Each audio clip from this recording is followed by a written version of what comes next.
যে ঘুষটা তারা দিয়েছিল সেই টাকাটাও গেল, তাদের চাকরিও গেল, এমনকি মাইনেটাও সুদ সমেত ফেরত দিতে হবে। এবার কি তারা আত্মহত্যার পথ বেছে নিতে হবে নাকি কালীঘাটের পথে যাওয়া উচিত? অযোগ্যরা যারা এতদিন ক্যামেরার সামনে এসে কান্নাকাটি করলো, বললো আমাদের সংসার চলছে না, তারা এত টাকা কোথা থেকে পাচ্ছে যে সুপ্রিম কোর্টে গিয়ে মামলা করছে, আইনজীবীদের পেছনে টাকা ঢালছে। অযোগ্যদের আবেদন খারিজ করে দিল সুপ্রিম কোর্ট। এবার অযোগ্যরা কি করবে? পরীক্ষায়ও তারা বসতে পারবে না, এবং যা জানিয়েছে সুপ্রিম কোর্ট যে 12% সুদে টাকাও ফেরত দিতে হবে। বলেছে যে বেনিয়ম আর দুর্নীতির মধ্যে পার্থক্য আছে, সেই পর্ষদের ওপর কি আর ভরসা করবে মানুষ? অদ্ভুত কথা। আমরা যে অযোগ্য তার প্রমাণ দিন, কারণ চিফ মিনিস্টার তো বলেই দিয়েছে আমি তোমাদের পাশে আছি। আর কোর্টের রায়টা একজন মাননীয় মুখ্যমন্ত্রী হয়ে কিভাবে এরকম কোর্টের রায় অমান্য করে একজন মুখ্যমন্ত্রী এটা কি পারেন? যে তাহলে নাগরিকরা কি শিখবে যে আমি কোর্টের রায় অমান্য করছি, আবার ওদিকে পরীক্ষা নেব? কি অদ্ভুত ধরনের বলুন। এবারে যে পরীক্ষাগুলো হবে সেগুলো অন্তত পক্ষে সবাই শান্তিপূর্ণভাবে পরীক্ষায় বসতে পারবে, যে আর তাদের মনের ভিতরে ওরকম দোনামোনা থাকবে না যে আবার দুর্নীতি হবে না তো, আবার দুর্নীতি হবে না তো। সুতরাং এখানে অযোগ্য যারা আছেন টেন্টেড, তাদেরও অনেক দোষ আছে। প্রথম থেকে তো দুর্নীতি হয়নি, তাহলে বেনিয়ম একটা হয়েছে। কি বেনিয়ম হয়েছে? যে সে আদৌ সে কিন্তু পরীক্ষা দেয়নি, তাদেরকে ইন্ধন যোগানো হচ্ছে। কিছুতেই রাজ্য সরকার কোর্টের রায় মানছেন না। তার আগে মরবো না, শেষ খেলা খেলে তবে আমরা মরবো, এবং সত্যটাকে উদ্ঘাটন করে তবে কিন্তু দরকারে আমরা মরবো। টাকা নিয়েছে, এই টাকাগুলো ফেরত দিতে বলুন। এই টাকাগুলো 12% সুদ সহ তাদের ফেরত দিতে হবে। তো সরকারকে প্রথম চিহ্নিত করতে হবে। আপনার পাড়ায় আপনি চিহ্নিত করেছেন, আমার পাড়ায় আমি চিহ্নিত করেছি, এ কিন্তু এইভাবে চাকরি পেয়েছে, একেবারে নিশ্চিত চাকরি পেয়েছে। সিবিআই এর এতে তাদের র্যাডারে তাদের নাম ছিল, সেটা অনেকে জেনেছে। কিন্তু যদি সরকার বা যারা চাকরি দিয়েছে তারা যদি বলে এরা অযোগ্য, তবে তো তাদের উপরে এফআইআর হবে, এবং সেটা তো রাজ্য সরকারের কর্তব্য যে আমি দুর্নীতির সঙ্গে আপোষ করব না। এটা রাজ্য সরকারের অন্যতম গাইডলাইন হওয়া উচিত ছিল। মুখ্যমন্ত্রী অপব্যবস্থাকে বেশি পছন্দ করেন, বেশি বিশ্বাস করেন, বেশি ভালোবাসেন। অপব্যবস্থার দুর্নীতিটাকে বেশি উনি পছন্দ করেন।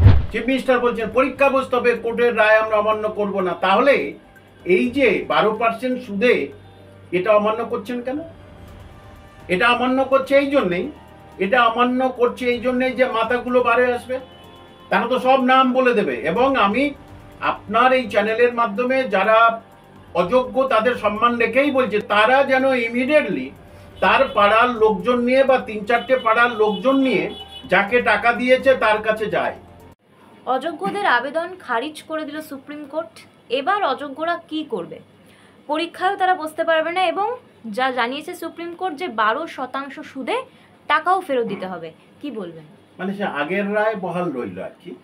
এইবারে এটা এরা কেন বা যাচ্ছে, একটা ন্যূনতম যদি জ্ঞান থাকতো তাহলে কিন্তু এরা ওখানে যেত না। তাহলে কি এদের পাঠানোর পিছনে অন্য কোনো হাত আছে? কোনো অশরীরী কোনো আত্মার কোনো হাত আছে যে তোমরা ওখানে যাও, আমরা তোমাদের পিছনে আছি? প্রথম দিন থেকে তো একই কথা বলছেন মাননীয় মুখ্যমন্ত্রী যে তোমরা যোগ্যদের পাশে আছি, আমি অযোগ্যদের পাশেও আছি।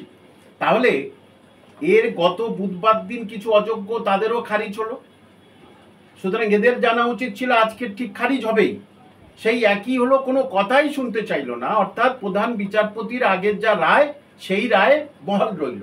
তাহলে এইবারে সরকারের উচিত, খুব সরকার তো একদম পরিষ্কার হয়ে গেল যে রিভিউটা আর করবে কি তার কোনো ঠিক নেই, কিন্তু ভয় পেয়ে গেছে। তাহলে এবারে সরকারের তো উচিত যে এইবারে অযোগ্যদের আলাদা করে দেওয়া। এখন অযোগ্যদের আলাদা না করে দিয়ে কি করছেন দেখুন। আজকের এই খবর, ডিআইদের কাছে চিঠি দেওয়া হয়েছে। ডিআইরা সমস্ত স্কুলে চিঠি পাঠাবে, যত গ্রুপ সিডি আছে তাদের সব নাম পাঠাতে। কারণ কি, তাদেরকে ওই 20,000 আর 25,000 টাকা করে দেবে।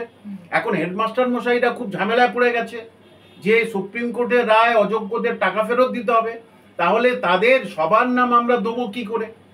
সুতরাং তারাও একটা দ্বিধায় আছে, তারা কোর্ট অফ কন্টেমে পড়ে যাবে। এদিকে শিক্ষা দপ্তর থেকে গেছে। অর্থাৎ কি জানেন তো, কিছুতেই রাজ্য সরকার কোর্টের রায় মানছেন না। দেখুন কিরকম ধরনের দ্বিচারিতা করছে। বলছে পরীক্ষায় বসতে হবে, কোর্টের রায় আমরা অমান্য করব না। শুনেছেন? ব্রাত্য বসু বলছেন চিফ মিনিস্টার বলছেন পরীক্ষা বসতে হবে, কোর্টের রায় আমরা অমান্য করব না। তাহলে এই যে 12% সুদে এটা অমান্য করছেন কেন? এটা অমান্য করছে এই জন্যেই, যে মাথাগুলো বারে আসবে, তারা তো সব নাম বলে দেবে। এবং আমি আপনার এই চ্যানেলের মাধ্যমে যারা অযোগ্য তাদের সম্মান রেখেই বলছে, তাদেরও দোষ নেই, তাদের পয়সা লোভ দেখানো হয়েছে তাই তারা পয়সা দিয়েছে। তারা যেন ইমিডিয়েটলি তার পাড়ার লোকজন নিয়ে বা 3-4টে পাড়ার লোকজন নিয়ে যাকে টাকা দিয়েছে তার কাছে যায়, উপযুক্ত জবাব দিয়ে আসে। সারা পশ্চিমবঙ্গে যদি এই ঘটনাটা ঘটে তাহলে কিন্তু মানুষ একটা শিক্ষা হবে, যে তাহলে এবারে যে পরীক্ষাগুলো হবে সেগুলো অন্ততপক্ষে সবাই শান্তিপূর্ণভাবে পরীক্ষায় বসতে পারবে, যে আর তাদের মনের ভিতরে ওরকম মানে দোনামোনা থাকবে না যে আবার দুর্নীতি হবে না তো। সুতরাং এখানে অযোগ্য যারা আছেন টেন্টেড, তাদেরও অনেক দোষ আছে। তারা চাচ্ছে টাকা তো দিয়েছি, তাহলে কিভাবে আবার এই নতুন যে 31শে ডিসেম্বরের মধ্যে নিয়োগ, এতে যদি আমরা যে কোনো প্রকারে যদি ঢুকে যাই তাহলে তো আমাদের ভালো হয়ে গেল। কিন্তু তখনই সুপ্রিম কোর্টে আবার কোর্ট অফ কন্টেম্প হবে, পুরো এই প্যানেলটা আবার ফের বাতিল হয়ে যাবে। কিন্তু প্রশ্ন এখানেই যে অযোগ্যরা যারা এতদিন ক্যামেরার সামনে এসে কান্নাকাটি করলো, বললো আমাদের সংসার চলছে না, তারা এত টাকা কোথা থেকে পাচ্ছে যে সুপ্রিম কোর্টে গিয়ে মামলা করছে, আইনজীবীদের পেছনে টাকা ঢালছে? এটাই খুব সুন্দর প্রশ্ন করেছেন, যে তাদেরকে ইন্ধন যোগানো হচ্ছে। আপনি বলুন, যারা চোর হয়, যারা সমাজের কাছে একেবারে মানে কি বলবো কলঙ্কিত হয়, কলঙ্কিত আকারে যারা চাকরি পেয়েছে, সাধারণত তারা কিন্তু বাইরে মুখ দেখায় না। তাহলে তারা মিছিল করলো কি করে যে আমরা যে অযোগ্য তার প্রমাণ দিন? কারণ চিফ মিনিস্টার তো বলেই দিয়েছে আমি তোমাদের পাশে আছি। আর কোর্টের রায়টা একজন মাননীয় মুখ্যমন্ত্রী হয়ে কিভাবে এরকম কোর্টের রায় অমান্য করে একজন মুখ্যমন্ত্রী, এটা কি পারেন? যে তাহলে নাগরিকরা কি শিখবে যে আমি কোর্টের রায় অমান্য করছি, আবার ওদিকে পরীক্ষা নেব? কি অদ্ভুত ধরনের বলুন তো। আর যারা বলছে আমি পরীক্ষা দেবো না, এটা কিন্তু ঠিক বলছে না। কারণ কোর্টের রায় প্রত্যেকটা নাগরিককে মানতে হবে। কারণ কি, স্কুল সার্ভিস কমিশনের যা সেখানে দিয়েছে হলফনামা, বাদী বিবাদীর কাছে যেটা পেয়েছে তার উপরে ভিত্তি করে মাননীয় বিচারপতিগণ রায় দিয়েছেন। সুতরাং তাদের রায়টাকে অমান্য করা আমার মনে হয় উচিত নয়। ঘুষ যে ঘুষটা তারা দিয়েছিল সেই টাকাটাও গেল, তাদের চাকরিও গেল, এমনকি মাইনেটাও সুদ সমেত ফেরত দিতে হবে। এবার কি তারা আত্মহত্যার মানে পথ বেছে নিতে হবে নাকি কালীঘাটের পথে যাওয়া উচিত, কোনটা উচিত? দেখুন, আত্মহত্যা আমি চাই না, মরার আগে মরবো না। আমার শিক্ষক হিসাবে আমি আমার মানে হেরে যাওয়া ছেলে মেয়েদের এই কথাটা বলি, যারা বারবার ব্যর্থ হয়, যে মরার আগে মরবো না, শেষ খেলা খেলে তবে আমরা মরবো, এবং সত্যটাকে উদ্ঘাটন করে তবে কিন্তু দরকারে আমরা মরবো। সত্যটাকে উদ্ঘাটন আমাদের করতে হবে। তাহলে সত্যটাকে উদ্ঘাটন করতে গেলে তাহলে যার নির্দেশে, যেখানকার নির্দেশে কাজ হয়েছে, তাহলে সেখানে যেতে হবে, গিয়ে ওই এলাকা পুরো একেবারে চারদিকে একেবারে ঘেরাও করতে হবে, যারা মরণ প্রাণ, যে আমরা উঠবো না, আমাদের টাকা নিয়েছে, এই টাকাগুলো ফেরত দিতে বলুন। এই টাকাগুলো 12% সুদ সহ তাদের ফেরত দিতে হবে। পর্ষদ দুদিন আগে আমরা দেখলাম যে পর্ষদ বলেছে যে বেনিয়ম আর দুর্নীতির মধ্যে পার্থক্য আছে, সেই পর্ষদের ওপর কি আর ভরসা করবে মানুষ? অদ্ভুত কথা। দেখুন, একটা বেনিয়ম, দুটো বেনিয়ম, তিনটে বেনিয়ম ইজুকাল টু দুর্নীতি, বুঝতে পারলাম, তাই না? অনেকগুলো বেনিয়ম একসঙ্গে যোগ করলে সেটাকে কি বলে? দুর্নীতি। তখনই হয়, প্রথম থেকে তো দুর্নীতি হয়। তাহলে বেনিয়ম একটা হয়েছে, কি বেনিয়ম হয়েছে? যে সে আদৌ সে কিন্তু পরীক্ষা দেয়নি, সে প্যানেলে চলে গেছে।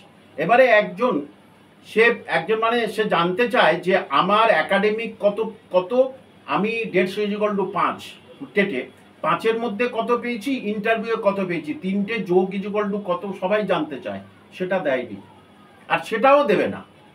এবং এখানে কি অদ্ভুতভাবে মাননীয় বিচারপতিকে বলেছেন যে আপনি ফ্যাক্ট ফাইন্ডিং অথরিটি হতে পারেন না। তখনই মাননীয় বিচারপতি বলেছেন তাহলে যে বেনিয়ম হয়নি তার প্রমাণ দেখান। সে প্রমাণটা কি করে দেখাবে? ওএমআর শিট দেখাতে পারবে কি? ওএমআর শিট দেখাতে পারবে না। স্কুল সার্ভিস কমিশনে তবু কিছুটা আছে, প্রাইমারিতে কিচ্ছু নেই, মানে কোনো কিছু নেই। এবং যে অ্যাডভোকেট জেনারেল কিশোর দত্ত যেটা বলে গেছেন সেটা মূল বিষয় থেকে সরিয়ে নিয়ে গেছে, শুধু মূল বিষয়ে একদম প্রবেশ করেনি, এবং পরপর দুদিন কেউ বলতে পারেনি কিন্তু। সুতরাং যাবে কোথায়? আবার তো জুনে আছে মনে হচ্ছে, জুন মাসে, সুতরাং কোনো উপায় নেই কিছু। এই 32,000-এর, এবং বলে দিচ্ছে কি যে তাদের টিচিং অ্যাপটিটিউড হয়েছে, তার মানে ডেমনস্ট্রেশন কিভাবে পড়াবে পড়ুয়ার কি হয়েছে। কয়েকজনের কথা শুনলে তো এটা হবে না। কিন্তু মাননীয় বিচারপতি অভিজিৎ গাঙ্গুলি বেশ বহুজনকে ডেকেছিলেন যারা ইন্টারভিউ বোর্ড মেম্বার ছিলেন, আপনারা কি বোর্ড ওয়ার্ক করিয়েছেন অ্যাপটিটিউডে? না, তারা বলে দিয়েছে না, করিনি, আমরা করিনি। এবারে বাইরে কিছু তারা বলছে ছেলেরা, হ্যাঁ আমরা বোর্ড ওয়ার্ক করেছি। সারা পশ্চিমবঙ্গে কোথাও বোর্ড ওয়ার্ক হয়নি, আর এই অযোগ্য যারা তারা বলছে আমি বোর্ড ওয়ার্ক করেছি। ভাবুন তাহলে এখানে কি প্রমাণ পাবে, এখানে কি প্রমাণ পাবে, কি প্রমাণ দেবে? সুতরাং বেনিয়ম হয়েছে একেবারে নিশ্চিত। এখন সবে তো কয়েকটা বার হয়েছে, এখনো তো যারা কেস করেছেন তাদের কাছে এখন বহু তথ্য আছে, বহু নথি আছে। কি জানে তার পাড়ায় একজন পরীক্ষা দেয়নি, জানে, সেদিন সে বেড়াতে গেছিল, আমার জানাশোনা, সে কেস করেছে। সে তারপরে একটা স্কুলে জয়েন দিল, সেই স্কুলে আরটিআই করলো, আরটিআই উত্তর দিলে হ্যাঁ ও এই দিন জয়েন দিয়েছে।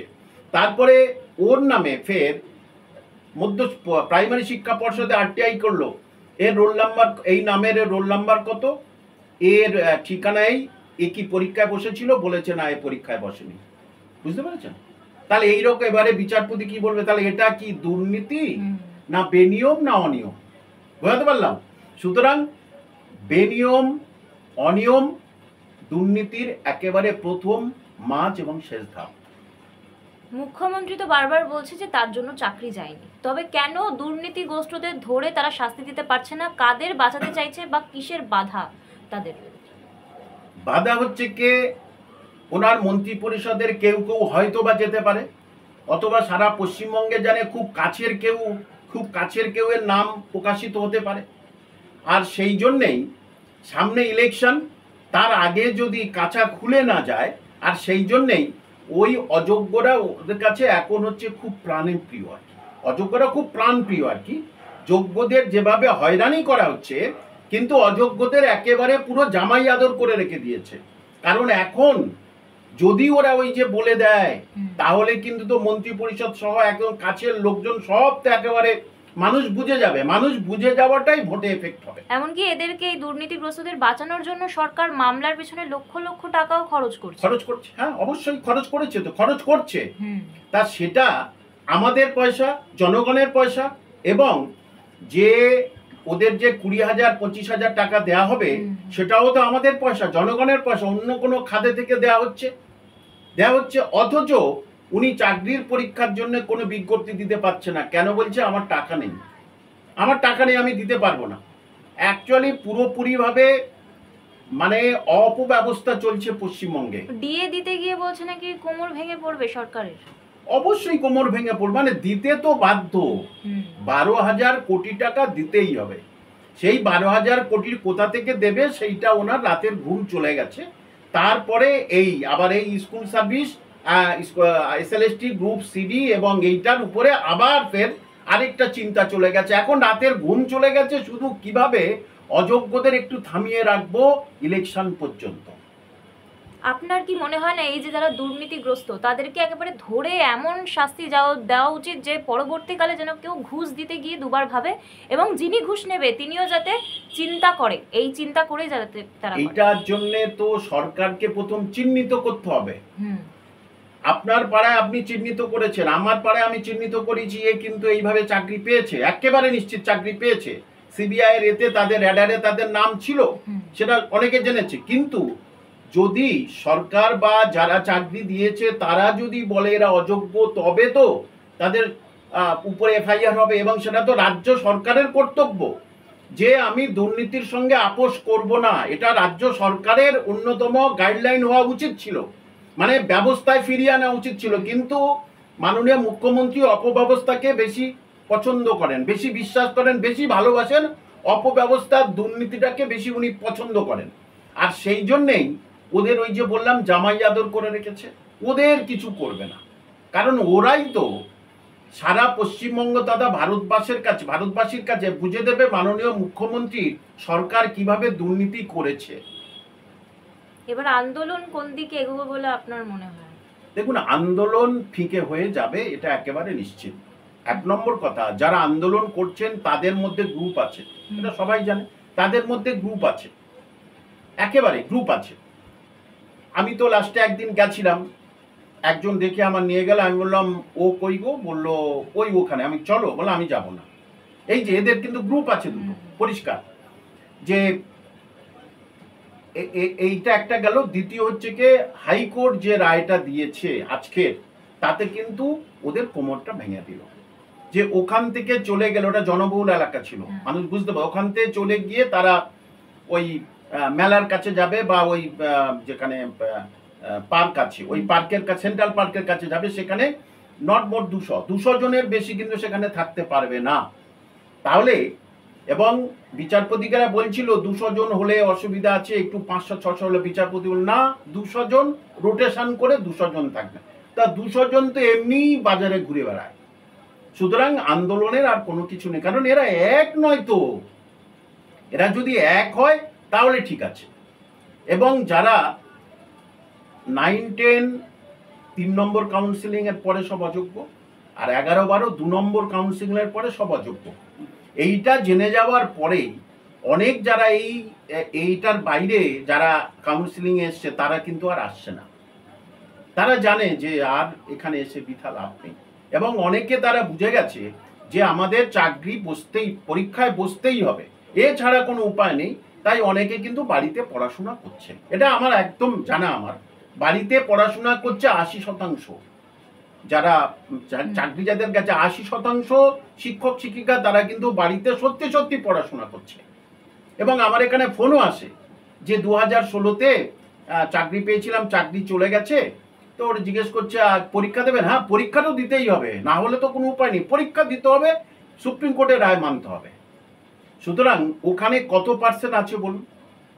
বেশি তো নেই, 2000-এর মতো হয়তো আছে। বাদবাকি তারা তো বাড়িতে পড়াশোনা করছে, অনেকে বুঝে গেছে। এবং এই হাইকোর্টের এই রায়টার উপরে, একে সুপ্রিম কোর্টের রায় ছিল পরীক্ষা বসতে হবে, এবার হাইকোর্টের যে রায়টা বলেছে যে অরিজিনাল জায়গা থেকে সরে ওই জায়গায় যেতে হবে। সুতরাং তখন আর মানুষ তো ওখানে দেখতে পাবে না। মানুষ না দেখতে পেলে তখন কি করবে? আর তৃতীয় ভুল করেছে, রাজনৈতিক লিডারদের ওখানে পা দেওয়ানোটাই সবচেয়ে মারাত্মক ভুল করেছে। রাজনৈতিক লিডারদের ছত্রছায়া যাওয়াটা ঠিক হয়নি, একেবারে ঠিক হয়নি। বরঞ্চ অনেক শিক্ষাবিদ আছেন, তাদেরকে ইনভাইট করে এনে ওখানে কিছু বললে সেটা মানুষ বেশি নিত। কিন্তু রাজনৈতিকের দিকে নিয়ে গেছে, এটার মধ্যে আবার ওদের দ্বিধা বিভক্তি ভাগ আছে। কেন রাজনীতির গেল, কেন রাজনীতির মধ্যে, এটা অবশ্যই। আর এই গরমে বর্ষায় কে বলুন তো ওইসব জায়গায় থাকবে? প্রত্যেকের তো সংসার ধর্ম আছে, বৃদ্ধ বাবা মা আছে অনেকে। আর দেখবেন, আমি যতটুকু মনে করি, আর কিন্তু এই আন্দোলন টিকবে না। মুখে যতই বলুক, এই আন্দোলন টেনে নিয়ে যাওয়া খুব কষ্টকর আছে। মানে যারা রিজার্ভে ছিল তারা 7-8 বছর ধরে আন্দোলন করেছিল, এখন তাদের আন্দোলন তারা চলে গেছে, কি করবে? কারণ এটা তো কোর্টের রায় না, হাইকোর্ট এবং সুপ্রিম কোর্টের রায় মানতে হবে। এর বাইরে তো আমরা কিছু করতে পারবো না। করাটা হচ্ছে কি, তখন শিক্ষকোচিত মনোভাব একেবারেই নয়, মানুষ তখন সাপোর্টই করবে না। আস্তে আস্তে মানুষ আর সাপোর্টই করছে না। দেখবেন আমজনতা কিন্তু আর সাপোর্টই করছে না, যে কোর্টের রায় কেন মানবে না? ভুল করেছে সরকার, তাহলে সেই সরকারের সঙ্গে তোমরা আবার মিটিংয়ে বসলে কেন? সেই সরকার তোমাদের পড়লো, সেই সরকার দেখা যাচ্ছে সুপ্রিম কোর্টে অযোগ্যদের বাঁচানোর জন্য উঠে পড়ে লেগেছে, আর কিছু না। এবং রিভিউটা কতদিন আগে রিভিউ করেছে? তাহলে রিভিউটা কেন বিচারপতির টেবিলে যাচ্ছে না, বিচারপতির চেম্বারে কেন যাচ্ছে না, কার নির্দেশে? তাহলে আজকের শেষ ছুটি পড়ে গেল, তাহলে এবার 2 মাস, তাহলে 2 মাস এদের অপেক্ষা করতে হবে। তারপরে হচ্ছে কি হবে, আর বিজ্ঞপ্তি তো দিতেই হবে। 25 থেকে 27 তারিখের মধ্যে বিজ্ঞপ্তি দেবে, এটা শিক্ষা দপ্তর আমি শুনলাম আর কি। 25 থেকে 27-এর মধ্যে বিজ্ঞপ্তি দিতেই হবে, দিয়ে 31 তারিখে ওখানে জানাতে হবে যে আমি বিজ্ঞপ্তি দিয়েছি, ঠিক আছে?